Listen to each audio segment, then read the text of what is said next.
Unitarian Universalists in Knoxville have been leaders for human rights in decades. In the 1950s, this community refused to discriminate on the basis of race, was active in the sit-in movement, co-hosted a fellowship camp for integrated children before schools integrated, and did so despite intimidation and accusations of communism from the local paper. As the Reverend Mitra Jafarzadeh, who could not be here today sadly, told me, your congregations live and love large. You have provided financial support for New Orleans congregations to rebuild.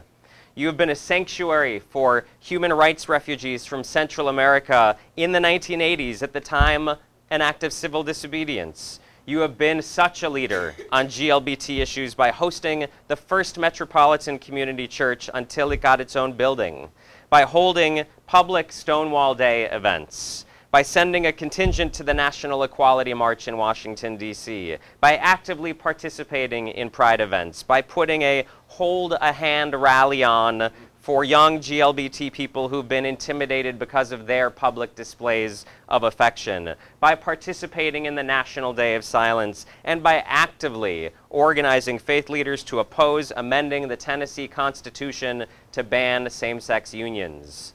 You have been leaders in interfaith dialogue, reaching out in love and with shelter and solidarity with the Muslim community, holding interfaith dialogues on subjects like the separation of church and state and the environment, and engaging in joint interfaith community service projects.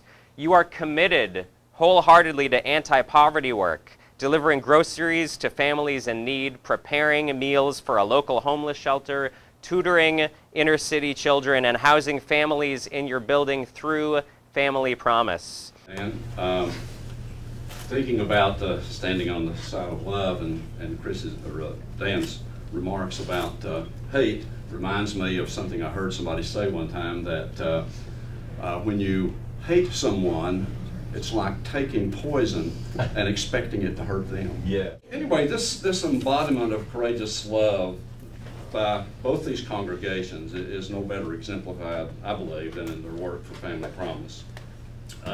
People talk about Greg as a hero or as being courageous.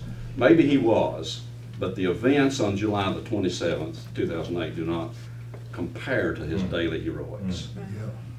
It is his courageous, it took courage to take hours out of his week or days out of the month to teach people how to get their finances in order.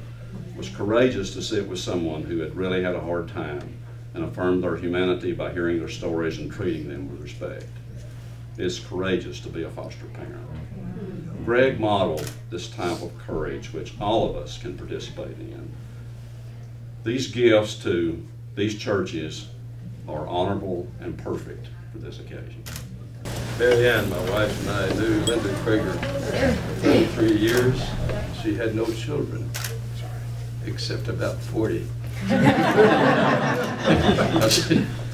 She brought in a lot of other people's children. That's why she moved to Texas, from Texas here, to help us raise our grandchildren.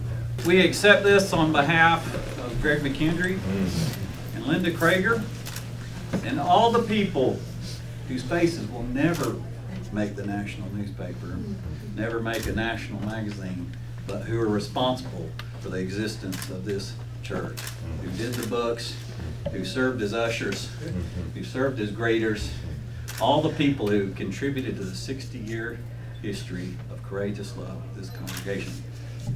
In their behalf, we accept this.